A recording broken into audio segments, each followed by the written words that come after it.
Hi, I'm Taryn, and while I was overseas for work, my mother sold my childhood cabin. Without telling me. She told people I didn't care, that I'd abandoned it, just like I supposedly abandoned the family. But what she didn't know was that the buyer she so proudly handed the deed to was my husband. The worst part? It wasn't just the betrayal, it was how easily she rewrote me out of the story, out of the family, out of my father's legacy. And now I'm wondering, how many years had she been planning to erase me? I was still half asleep when the customs line started to shuffle forward. The terminal lights were harsh after 12 hours in the air, and my feet ached from a week on the go. Tokyo had been worth it. Design breakthroughs, new contacts. But right now, all I wanted was a hot shower and my own bed in San Diego. I pulled my phone from my carry-on, expecting the usual flight mode flurry of emails, but one alert stopped me cold. Escrow initiated. $285,000, 118 Red Pine Lane, Monterey, CA. The cabin. My fingers clenched around the phone. My chest tightened. That wasn't possible. No one was authorized to sell that place but me. At least, they weren't supposed to be. I moved out of line, heart thudding as I reread the notification. It was real. I clicked into the bank's portal. Escrow status, active. Buyer name, withheld. A document ID code I didn't recognize. I hadn't signed anything. Had I? Did I miss an email while abroad? Did someone forge something? I didn't call my lawyer. I called her. The phone rang twice before her voice, chipper and oddly formal, answered. Well, jet setter. You made it back in one piece? Hi, Mom, I said, careful to keep my tone neutral. I got a bank alert. Escrow's been opened for Red Pine? Oh, that, she said breezily. Yes, I handled it. You were out of the country, and it was just sitting there. I blinked. You sold the cabin? I accepted the offer. It's not done. Paperwork's in process. But yes, you'll thank me later, honey. It was time. You sold it without asking me, I said, sharper than I intended. She laughed, light and dismissive. Oh, come on. It's not like you even use the place. You haven't spent a full weekend there in years. It's wasted potential, Taryn. Someone else will appreciate it. Maybe even fix that hideous wood paneling. That paneling was original. My father's hands had sanded it. I still own it, I said. She tisked. Legally, it's more nuanced than that. You know, estate transitions are tricky. I did what was best for the family. And frankly, for you. For me? I asked. Yes, she said brightly. Now you won't have to worry about maintenance, taxes, any of that. This is me lightening your load. There it was. The tone she always used when dressing up control as kindness. The same voice she used when she canceled my father's memorial luncheon and called it practical. The same tone when she told me I didn't need to speak at his funeral because those events are uncomfortable anyway. I didn't argue. Not then. Thanks for letting me know, I said evenly. Of course. New owners take possession next Friday. Plenty of time to gather your little mementos. Oh, and don't forget the front gate sticks. Might want to fix that before they arrive. I hung up.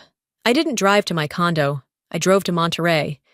Even in the fading light, I could see her fingerprints. The flower pots were gone.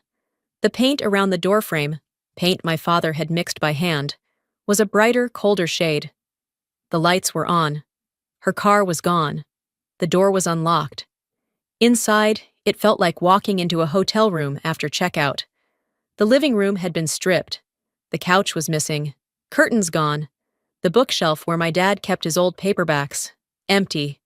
I walked into the kitchen, every step louder in the silence. The trash can caught my eye. Something white poked out near the top. I reached in, pulled out a broken frame with shards of glass still clinging to the corners. Inside was a crumpled photo, me and Dad, covered in sawdust, grinning like fools next to the porch we'd just rebuilt. 2003, summer. I flattened it on the counter, smoothing the creases with shaking hands. Not just selling the cabin, she was erasing it. I stepped outside, phone already to my ear. My attorney's voicemail kicked in. James, it's Taryn. She sold the house. Or tried to. We need to talk. Tomorrow. It's started. The porch creaked as I sat down. The sky above the pine trees was bruised purple. I let the air settle around me, the silence thick with ghosts. I remembered my dad handing me the keys the summer before college. Wherever life takes you, he'd said, you'll always have this, a place to return to. I stared at the driveway where her SUV used to park, at the spot where she told the landscapers to rip out the rose bushes he planted for my mother before she became someone else entirely. If she wants to rewrite history, I murmured, voice steady, she picked the wrong chapter. The porch creaked under my weight as I sat there long enough for the fog to rise again. Monterey always held that quiet chill before dawn, something about the coastal air settling into its skin. I stayed until the sky began to shift gray-blue and the first hint of sunrise tried to push through the trees. Then I stood, walked to my car, and grabbed the spare key I'd kept hidden in the bottom of my glove box, just in case. She hadn't changed the locks. That was almost more insulting. I stepped inside the cabin again, this time with purpose. My phone flashlight cut through the dimness, and what little warmth was left in this place evaporated instantly. The air was hollow, like walking into a showroom, not a home. The hallway was the first punch to the gut. Nails dotted the wooden walls where family photos had once hung, uneven outlines still visible in the faded varnish. My fingers brushed the space where Dad's navy portrait used to be. Gone. No replacements. Not even her usual overdone artwork to fill the void. Room by room, it became clear this wasn't just about selling a house. She'd stripped it of everything personal. Every drawer was emptied, every surface cleared. The books, the old clock that never kept time right, even the little brass turtle paperweight that had sat on the living room shelf since I was 9. All gone. And it wasn't just empty. It was scrubbed. Bleached, almost. As if the place had been professionally sanitized. Not for cleanliness, but for memory. In the corner of the living room, I paused. The fireplace looked different. A faint discoloration near the stone base caught my eye. I knelt, ran my hand over it, and came away with a trace of ash. Not dust. Ash. I stepped outside to the tool shed. It still had that creaky door I always meant to fix. Behind the gardening gloves and rakes, buried beneath a box labeled MISC, I found a plastic garbage bag, half torn open. Inside, remnants of burnt pages, charred edges of scrapbook paper, and a melted photo sleeve. I picked up a fragment and recognized a corner of handwriting, Dad's blocky script. I didn't need to see the rest. I knew exactly what had been destroyed. This wasn't about tidying up for a new owner. This was about erasure. And she did it while I was still on the other side of the world. I stood there for a while in the shed, the morning light beginning to break through the fog outside. My hands didn't shake, not anymore. There was a clarity to the cruelty. She hadn't just removed my things. She had incinerated evidence of our history. By the time I made it back to the house, my phone buzzed. It was Maria Alvarez, our housekeeper growing up. She still helped out from time to time. I saw your car. Her voice came through with a soft lilt. I didn't know you'd be back this early. I just landed, I said. Were you here recently? She hesitated. A few days ago. Your mother. She had me help clear things out. Did she say why? I asked. Maria took a breath. She said the new buyers wanted a clean slate, no distractions. That includes photos? I asked, careful. She told me to take anything that looked outdated, Maria said quietly. At first, I saved what I could. I set a box aside. But when she saw it, she got very upset. Told me no one needed reminders. She made me burn them, Taryn. I froze. She watched you do it? Maria's voice dropped to a whisper. Yes. She stood in the yard with her arms crossed, said, Some things are better forgotten. She watched until it was ash. Silence stretched between us. Not because there was nothing to say, but because nothing made sense. I thanked her, genuinely. Maria didn't deserve the blame. She'd always been caught in the middle of things she didn't sign up for. I asked one last question. Was anything saved? Another pause. There's something I kept, she said. I knew she'd be furious, but I couldn't let it burn. She told me where she hid it. A box tucked beneath the floorboards in the laundry nook. I found it within minutes. Inside was my father's old compass, brass, worn, still etched with his initials on the back. He'd used it during hikes when I was a kid, always said, "You never get lost if you remember where you started." I closed my hand around it and stood facing the tree line behind the cabin. Let her think she got rid of everything. Let her believe she won. Because I had just found the proof that she hadn't. Not entirely. The drive back to San Diego was longer than usual. Not because of traffic, but because my mind was sorting through every moment like a file clerk on overdrive. Every word Maria had said, every look on my mother's face in past conversations, even the subtle silences that used to slip between her compliments. None of it felt benign anymore. By the time I pulled into my garage, the sun was already leaning low over the ocean. I didn't bother unpacking. I headed straight for the hallway closet and unlocked the small document drawer I'd almost forgotten was there. Inside was the thick manila envelope labeled in my own handwriting, Red Pine, Estate Documentation. I sat on the floor of my living room, cross-legged, flipping through every page my father and his lawyer had prepared years ago.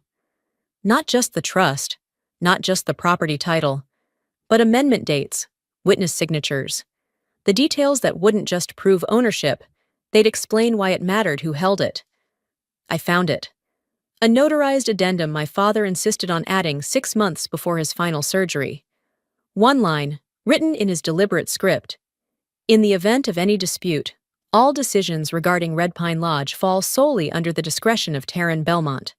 I snapped a picture, uploaded it to a new encrypted folder, and labeled it plainly, Backup, Legal Defense. There was no grief in this, just clarity. The next morning, I met with Mr. Grady, my estate attorney. His office in downtown Monterey had the same burnt coffee scent it always did, and he greeted me like I was just there to review a rental contract. I dropped the printed escrow notification on his desk. Can we trace the buyer? Grady adjusted his glasses and logged into the county's real estate system. A few keystrokes, and the screen reflected back at me. Buyer, Highvale West LLC. That name ring any bells? He asked. It doesn't, but give me a second, I said, pulling out my phone and opening the Secretary of State's business lookup tool. I typed quickly. Registered address, 458 Helmsworth Tower, floor 12. My eyes narrowed. That building belonged to Leander's firm. Later that night, after dinner, I waited until we'd both settled onto the patio. The breeze was soft. Nothing about the evening gave away what I was about to say. So, I began slowly, Highvale West LLC? He didn't flinch, just took a slow sip of wine and nodded. I didn't want to tell you until I knew you were ready, he said quietly. But yes, I bought the cabin. You bought it? I made sure your mother thought she was selling it to a private investor, one who'd gut it and flip it for profit. She moved fast. She thought she was getting ahead of you. I stared at him, unsure whether to laugh or shake my head. You didn't think I'd let her walk off with it, did you? He added, a wry smile forming. The truth didn't anger me. If anything, it confirmed what I already suspected. I wasn't alone in this, but I also wasn't letting him carry it. The next morning, I returned to Grady's office. He handed me a printout from a separate file he'd pulled up that morning. Your mother took out a bridge loan last March, he said, used Red Pine as collateral. She never asked me, I said, jaw tightening.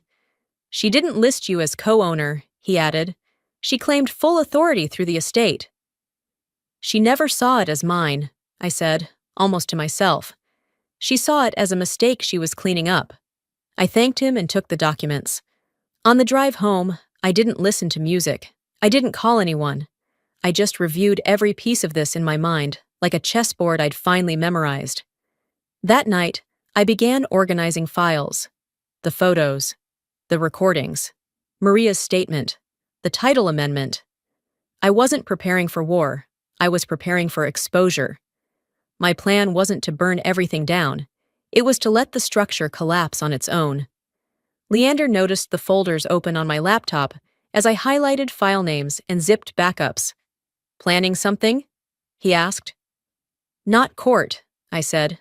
"Not yet." "Then what?" "I'm going to give her all the rope she wants. I just won't be the one who knots it."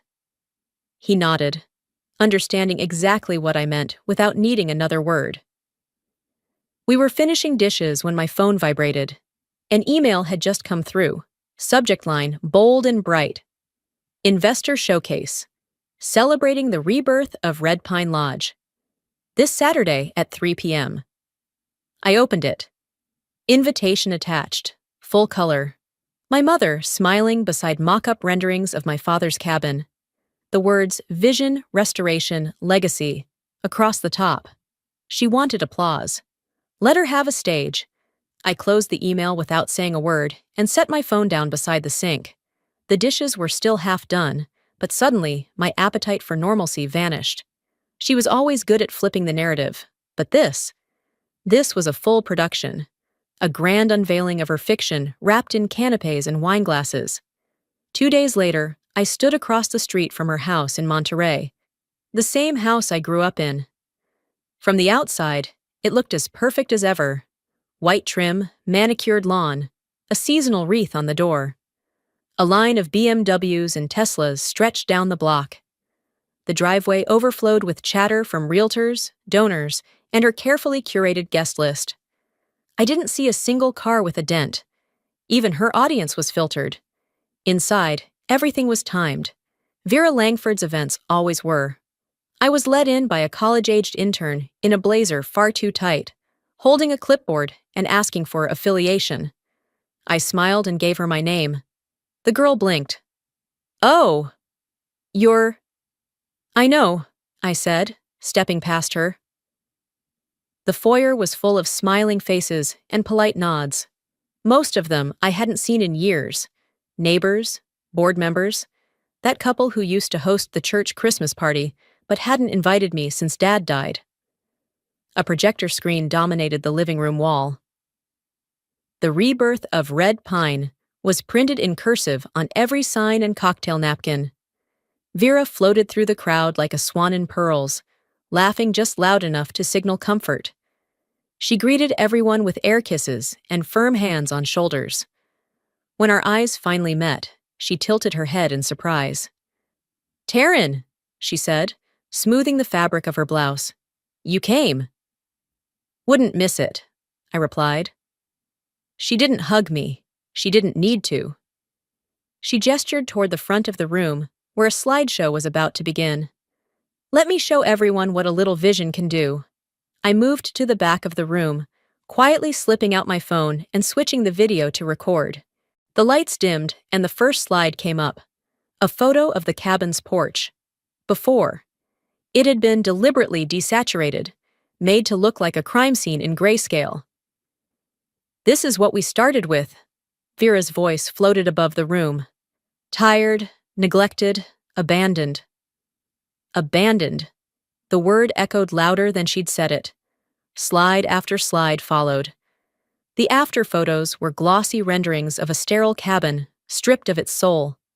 The porch my father and I rebuilt by hand, replaced with a deck that looked like it came from a catalog. The stained glass window he'd restored for my 16th birthday, gone. Red Pine wasn't just saved, she said, clasping her hands dramatically. It was reborn. Applause. Soft, classy, perfectly timed. I didn't clap. I tapped my phone screen once to mark the recording. Halfway through her speech, I noticed movement to my right. My nephew, Owen, was standing beside me, fidgeting with the edge of a napkin. "Hey, bud," I said, kneeling a little. "You remember me?" He blinked. "Grandma said you don't like being here." "She did?" She said you moved far away because you didn't want to be part of the family stuff. I smiled gently. Well, sometimes grown-ups say things that aren't quite right. She also said the house was hers. I paused. Did she? He nodded and leaned in closer. But I thought Grandpa gave it to you. He told me once. I tousled his hair and whispered, You've got a good memory, kid. He ran off when someone called his name, and I turned my phone camera toward the screen again. But this time, I wasn't just documenting. I was calculating. I made a mental note of every guest who clapped the loudest, the ones who lingered near the stage, the woman who whispered, remarkable, when Vera mentioned funding it all herself. By the end of the night, I'd asked a distant family friend, Janice from my dad's side, for a copy of the slideshow. For nostalgia, I said. She emailed it before she even left the driveway. As the party thinned out, I found myself near the valet station. The air was cooler now, and most guests had left or retreated indoors. Then I heard her heels behind me. Funny seeing you here, Taryn, she said, voice light, almost amused. Did you finally decide to let go? I turned slowly, the valet ticket already in my hand. Letting go is easy, I said, voice calm. Watching what replaces it, that's harder. Her smile faltered, but only slightly. She didn't know what I'd recorded. She didn't know what Owen had said. She had no idea that her carefully choreographed rewrite had just become Exhibit A. The next morning came fast, but sleep had never arrived. I was already dressed and seated in the reception area of Grady's law office before the secretary even unlocked the front door. She looked surprised to see me, but I gave her a quick smile and gestured to my file folder. Coffee's brewing, she said kindly. He'll be in any minute. I didn't need coffee. I needed confirmation. Grady's office was warm, lined with books and heavy wooden furniture that smelled like dust in law school. He greeted me with his usual calm, but studied me for a beat longer than usual. You got the slideshow I forwarded? I asked, setting my file on his desk. I did. And the full public escrow docs just updated this morning. I thought you might want to see this, he said, sliding a new stack toward me.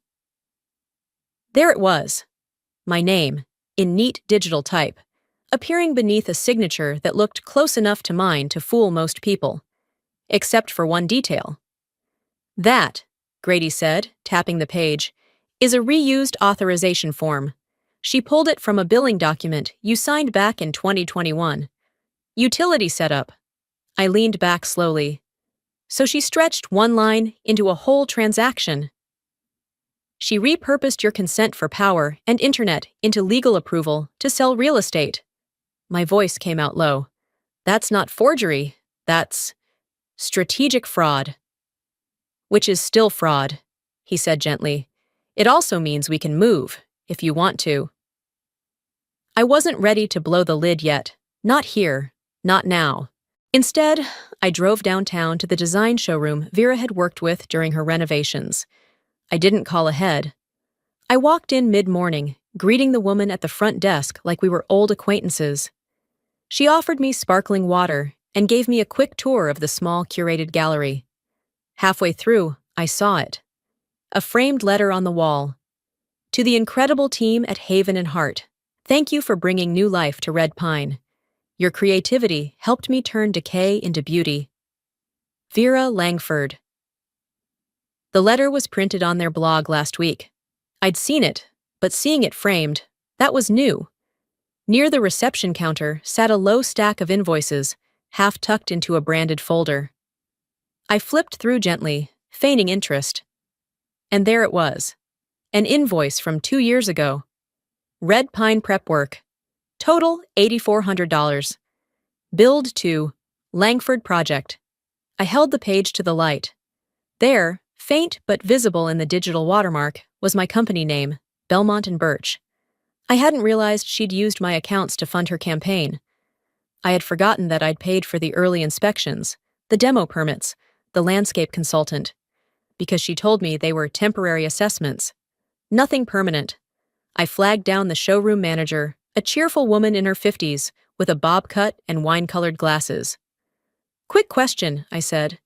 Did Vera ever mention where the funding came from? She smiled, leaned in. She said it was a gift, from her daughter, a surprise. I smiled back. That's sweet. Must be nice to get that kind of generosity. She laughed. Tell me about it. We never even met her. I left 10 minutes later, calm and quiet. Once inside my car, I opened my voice memo app and began speaking as I drove. She didn't just forge my name, she forged my intent. She painted over every trace of my involvement with a single narrative and had the gall to hang it on a wall. When I got home, I forwarded the invoices and photos to Grady with the subject, Exhibit B. Then I uploaded copies to a private drive labeled Red Pine Truth, a folder that was growing by the hour. That evening, as I sipped tea and stared out the window, I composed a short, precise email. Subject: Use of identity and intellectual property. Body: Effective immediately, I request the removal of all public-facing materials that reference my name, business, or implied contributions. You have 48 hours to comply before I pursue formal action. No threats, no emotion, just legal bones. She didn't respond. But 2 hours later, the blog post vanished. The showroom manager texted me, Odd, just got a call from Vera's team. Said to pull everything. I replied with a polite thumbs up and turned off notifications. At 11:58 p.m., my phone buzzed again. This time, a group email. Family thread, unironically titled Belmont Circle. From Vera Langford. Subject: Family unity matters, let's not escalate this. The message was short. We've all benefited from the work done at Red Pine. Please remember what's been provided, and let's move forward without resentment. No child should bite the hand that raised her. I stared at the screen for a while. Then I hit Reply All. But instead of typing, I just sat there, letting the silence speak louder than anything I could have written. I left the laptop open on the kitchen counter that night, the email still glowing in its accusatory stillness. No response, no draft. Just the weight of silence and that single line from Vera. No child should bite the hand that raised her. It kept echoing like an old church bell no one had asked to hear. Thursday came, and with it, an invitation I hadn't asked for either. Crosby had texted, Family brunch, 11 a.m., just us, let's clear the air. He added a smiley face, as if emoji could patch what years of avoidance and one fraudulent property sale had torn apart. I showed up anyway. His home in Carmel looked like a magazine cover, all white walls and curated furniture that made me want to breathe more carefully than usual. Vera was already there, seated comfortably near the head of the long dining table, legs crossed, coffee in hand. Crosby's wife greeted me with polite tension, the kind reserved for distant relatives and scandal management. Crosby gestured for me to sit. Let's just talk. I sat across from Vera. She didn't speak at first, just gave me a tight smile, like we were in on the same performance. We've all made mistakes, Crosby said, eyes shifting between us. But let's not let this get worse. We're family. Vera turned to him smoothly. I raised her. That house was never hers, not in spirit. I didn't flinch. Then Crosby pulled out a folded document and slid it across the table. It's just a formality, he said. Non-litigation agreement. No public accusations. No media. Just move forward for the sake of the family name. I picked it up without opening it. So that's it? I asked. I'm the liability you want to put on mute? Crosby shifted uncomfortably. That's not what this is about. Of course it is, I said. You'd rather protect the illusion of unity than face what she's done. Vera's tone never changed. You always did overreact, Taryn.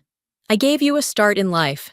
That cabin was never meant to be an anchor around your neck. I placed the paper back down, folded neatly. No, I said, but it wasn't meant to be your footstool either.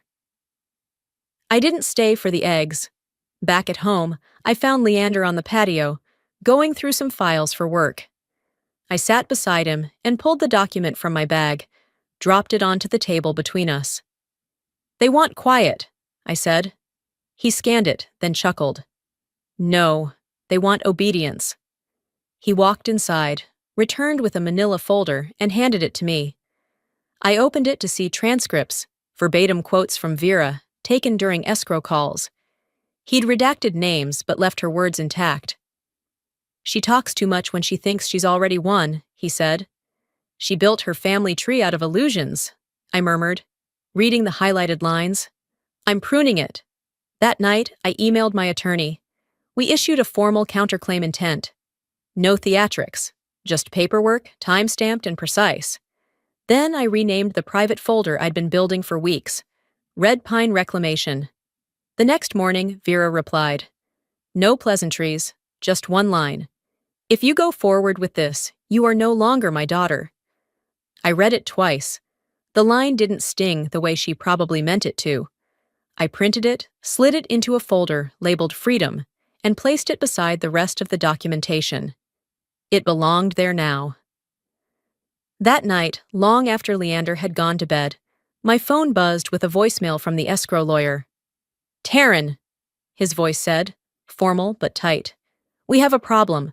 Mrs. Langford tried to access sealed contract files tied to the sale. Her credentials didn't authorize her for that level of access. The buyer, your LLC, is requesting legal review." I leaned back in my chair and stared out the window. She pushed too far. Now the paper she forged might bury her. By mid-morning Friday, I was back in Grady's office. I didn't even take off my coat. He was already on the phone when I walked in, his expression unreadable, the kind he used when news came in and he hadn't decided whether to soften it for me or not. He hung up, stood, and motioned toward a chair. "She's suing you," he said plainly. "Libel and harassment. Filed this morning. Her lawyer served us the documents about an hour ago." My first instinct wasn't surprise. It was silence. "She's throwing the first punch in public now," I said. He nodded. "That's how it's structured. Her argument is that you've spread misinformation, damaged her reputation, and weaponized private documents." I let out a breath. "She thinks the truth is slander?" "She's betting on public fatigue, that the longer it goes, the more it looks like a family squabble." "And your advice?" Grady leaned forward. "Don't hand her the shovel. Stay quiet. Let the case expose itself." I left the office without speaking again. I needed air, not answers. Back at home, I tried to distract myself with emails, invoices, anything unrelated. I opened an old Gmail account I hadn't used in years, linked to a financial platform I used for a brief consulting stint. One unread notification caught my eye. "Welcome to Legacy Investors' Wealth Account." It was dated 3 weeks ago. I clicked through the details. Taryn Belmont, address listed as my parents' old place, my birth date, the last 4 digits of my social security number. There was a line for voice verification, marked complete. I called the platform's fraud division immediately. The agent was efficient, but too calm. "We can confirm the account is under review. You didn't authorize this?" "No. Someone verified it via voice." "A woman?" Pause. "Yes." I stared out my window, knuckles white against the mug in my hand. When Leander got home that evening, I told him everything. "She's not just desperate," he said. "She's gone criminal." "It's not even about money," I replied. "She's not stealing. She's constructing something, building an alternate version of me." He rubbed his jaw. "She's rewriting who you are on paper so she can justify who you aren't in real life." That night, I started compiling a list of every email where she used my name to speak on my behalf. Invoices she'd paid with my company card before changing the billing address. Screenshots of her blog posts, thanks to my daughter's generosity, all while suing me for character damage. I labeled the folder Red Pine Reclamation, Phase Type 2. My silence used to protect her. Now it only enabled her. Around 8 p.m., Crosby called. "Taryn, listen," he started, his voice strained. I stayed silent. "She's really upset," he said. "She's saying you're attacking her in public, trying to ruin her." "I haven't said a word to the press," I answered calmly. "Well, maybe not the press, but people talk, and she says you're escalating." "I'm documenting," I said. "That's different." "She's scared." "No," I corrected. "She's exposed." There was a pause. "I just don't want this to tear the family apart," he said quietly. I hung up without saying another word. Later that night, I opened the file, double-checked the organization. Everything was there, clean, timed, unarguable. And just as I was shutting down for the night, an email came in. No subject, no signature. Sent from a burner address. "You should be careful what you dig up," it read. "You might not like what your father left behind." I stared at the screen for a long time. But I already know. And that's what makes me dangerous. By the time Monday morning arrived, I wasn't nervous anymore. I'd worn through panic and outrage somewhere between printing my 6th affidavit and organizing audio files by timestamp. Now there was only clarity. Stillness, like a surgeon before the first incision. The conflict hearing was scheduled for 10 a.m. in a conference suite above the escrow office. It had been requested by the third-party legal rep, a neutral mediator tasked with preventing transaction fraud. I arrived 10 minutes early, documents in hand, dressed like I was going to a funeral. Maybe I was. Vera entered at 10:01 on the dot. Her attorney, a tall man with a voice built for commercials, accompanied her. She wore a pale cream blazer, pearl earrings, and a smile so polished it felt laminated. She looked across the room at me and said nothing. I returned the favor. The mediator called us to order and reviewed the issue. Conflicting signatures, potential identity misuse, a sudden spike in escrow-related access violations. He turned toward Vera. "We've reached the stage where the buyer's identity must be disclosed to ensure no conflict of interest. Ms. Langford, please confirm your awareness of the purchasing party." Vera nodded coolly. "We were informed it was a private development firm." The door opened behind her. Leander stepped in, calm, his blazer unbuttoned, eyes steady. "I'm the managing member of Highvale West LLC," he said. "I purchased Red Pine Lodge on behalf of my wife." I didn't flinch, but Vera did. She turned slowly toward him, then to me. "This is a setup," she hissed. "No," I said evenly. "This is a consequence." The mediator asked if there were any conflicts of interest previously undisclosed. Vera's attorney stammered something about good faith, but I was already reaching for my laptop. "I'd like to submit supporting evidence for the record," I said, plugging in the HDMI cable. A few clicks, and the room filled with the sound of Vera's voice, clear, recorded weeks earlier in the design showroom. "She was always the mistake," she said on playback. "That cabin should have never been hers. Once she's erased from it, I'll finally get to live in peace." Nobody moved. The mediator cleared his throat and tapped his pen twice. "There appears to be sufficient ethical conflict. Based on this recording and the disputed paperwork, escrow is hereby suspended pending fraud review. The property will remain under buyer hold until resolution." Vera's smile had disappeared. Her attorney whispered something in her ear. She didn't answer. Later that day, just before sunset, I drove to the old family house. Vera was pacing in the back garden, near the rose bushes my father planted the year I turned 10. I didn't announce myself. I just walked through the side gate, like I had done 1,000 times before. She turned the moment she heard the latch click. "You humiliated me," she snapped. "No," I said quietly. "You did that the moment you called me disposable." Her face tightened. "You think this gets your father back? His attention? His love?" I stepped closer, just enough for her to see I didn't need her to understand, only to hear. "I don't need him back," I said. "I need the thing he left me safe from you." She looked like she wanted to respond, but couldn't find words that wouldn't unravel her. Instead, she sat, right there in the dirt-streaked garden chair, shoulders stiff, mouth shut. I didn't gloat. I didn't stay. On my drive home, my phone buzzed again. A message from the escrow mediator. Escrow status suspended. Fraud review pending. Buyer retains property hold. I pulled into my driveway, turned off the engine, and sat in the stillness. This was never just about a cabin. It was about being seen.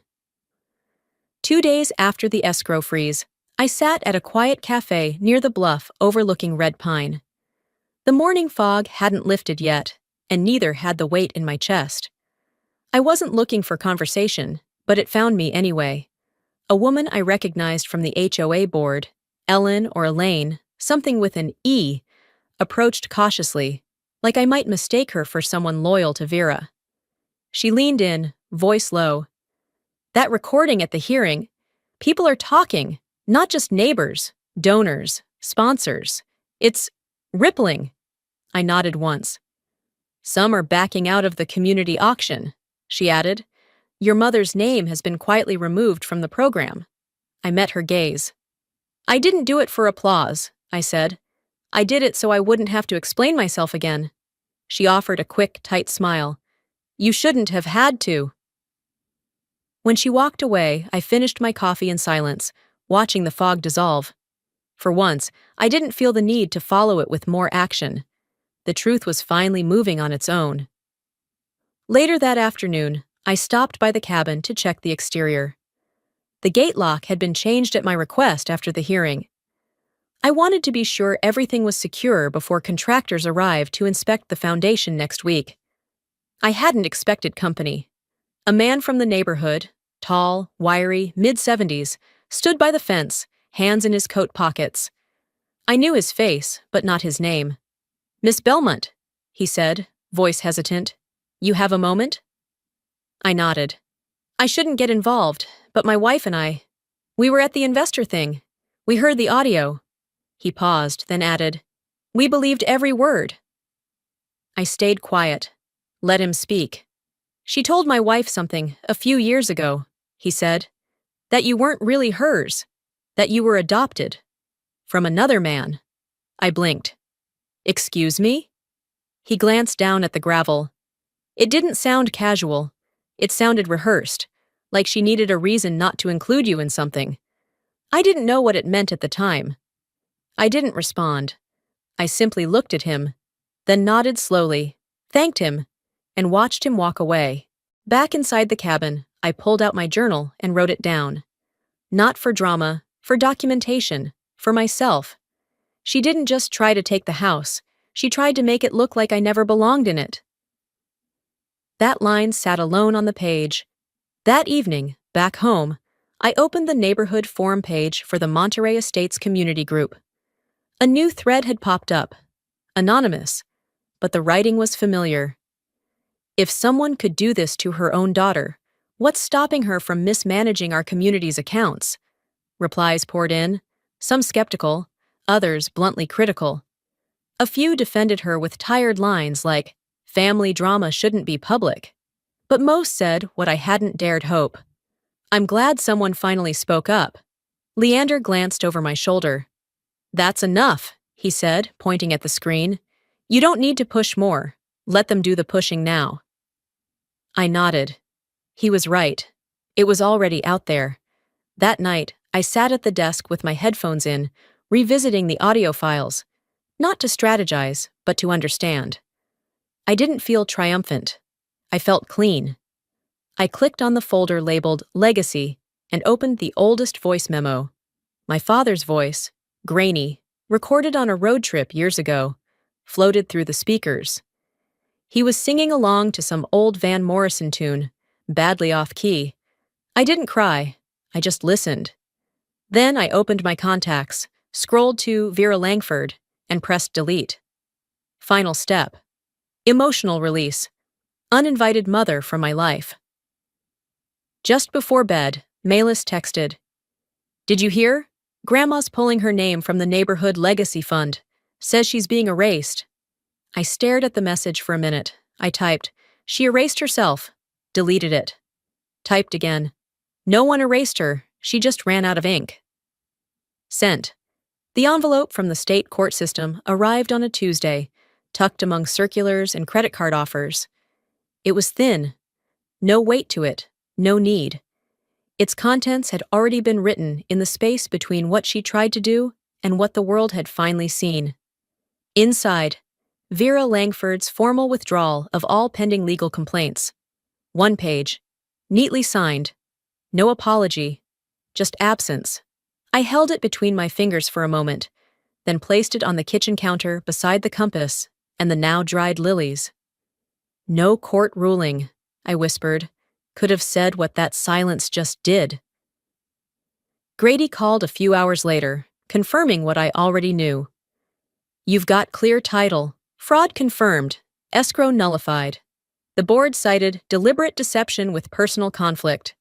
She's banned from representing the property or any other under that agency moving forward. Any appeal? He hesitated. She waived the right in writing. And damages? You'd win them, easily. But do you want that fight? I thought about it, really thought about it, then said, No, I already won. That afternoon, a courier buzzed the door. Large bouquet, white lilies, red roses. The note was unsigned but familiar. You win, enjoy your ruins. V. I didn't react. I untied the ribbon, pulled the bouquet apart gently.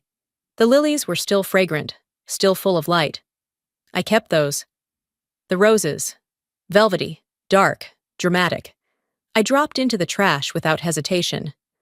Drama belonged there. The lilies went into a mason jar beside my father's compass, his initials still etched into the back. I adjusted the stems and stepped away.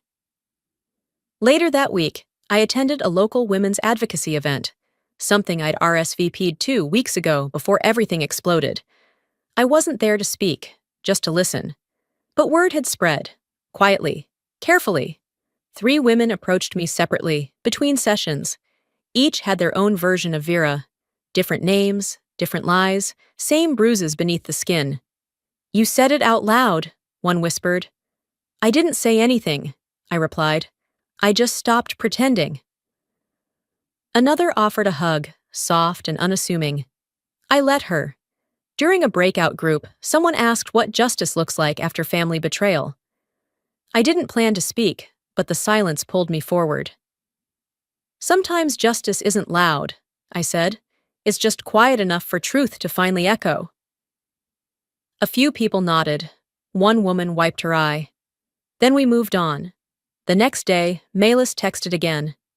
She's out of the legacy fund. Her name's been pulled. I didn't ask who made the decision. I didn't need to. She says she's being canceled, Milas added. My reply came quickly. She canceled herself. But I deleted it. Typed again. That's what happens when your only currency is control. I hit send and went on with my day. That night, as I sat on the porch, the breeze coming in cool over the city lights, I let myself breathe. Not as a defense, but as release. The phone chimed again. Another envelope was on the way. But this one, this final one, didn't need to carry weight. It would confirm what I already knew, that now the noise was gone. I could finally hear what healing sounded like. The envelope arrived 3 days later. Not with a thud, not with fanfare, just quietly slipped into my mailbox like any other folded bill or neighborhood flyer. I didn't rush to open it. I let it sit on the entryway table while I made tea, while I watered the succulents by the window, while the cat slept across my laptop keyboard like she owned the place. By the time I finally opened it, I already knew what was inside. Confirmation of closure, written in bureaucratic language. Vera Langford's final legal withdrawal. Nothing left pending. No appeals. No fine print. But what moved me more was what came in the same delivery. A handwritten card postmarked from Malis. The envelope was pale blue, the handwriting unmistakably hers. Slanted, neat, a little loop on every Y. Inside was a note just 2 lines long. You weren't wrong. You were braver than the rest of us. Tucked behind it was a photo, a faded Polaroid from when we were kids. Dad had his arm around me, paintbrush in the other hand, both of us beaming beside the half-painted fence at Red Pine. My jeans were too long, rolled at the ankles, and my hair was in that awkward half-bang phase. He looked proud, not of the fence, of me.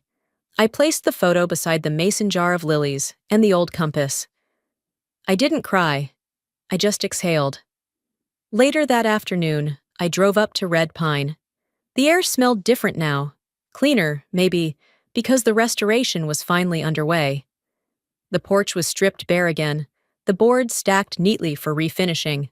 The deck she had installed had already been removed, revealing the original beams my father and I had installed all those summers ago. The windows she'd replaced were gone too, and the ones I saved, his, were waiting to be reinstalled. I walked the length of the hallway inside. There were no more signs of her in this place. Not one. But I didn't try to make it look like it used to. I wasn't restoring a memory. I was building something that made sense to who I was now. This place doesn't have to be what it was. It just has to reflect who I am now. A few days later, I stood on the bluff that overlooked the coast just beyond the property. The wind was sharp but grounding. I pulled a small fire-safe box from my tote and placed it on the wooden bench my father had once carved initials into with a pocket knife. Inside the box was the court withdrawal letter, and every other document tied to the legal war we'd just endured. One by one, I folded them neatly and tucked them in. Some things don't deserve to be burned, but they do need to be buried. I locked the box and placed it in the dry storage under the bench. It wasn't about hiding it. It was about deciding it didn't need to be carried anymore. That evening, Leander joined me on the porch at home. No words, just the two of us, and the sound of breeze moving through the trees beyond the deck. After a while, I said, "I'm not waiting for an apology. I'm not hoping for change. And that's why I'm finally free." He smiled, sipped his tea. "You were always free," he said. "You just stopped asking for permission."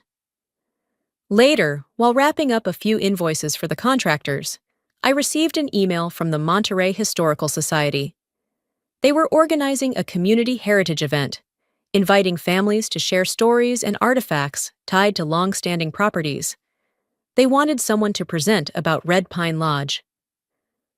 I stared at the email for a long moment, not because I didn't know what to say, but because for the first time, I realized I had a choice.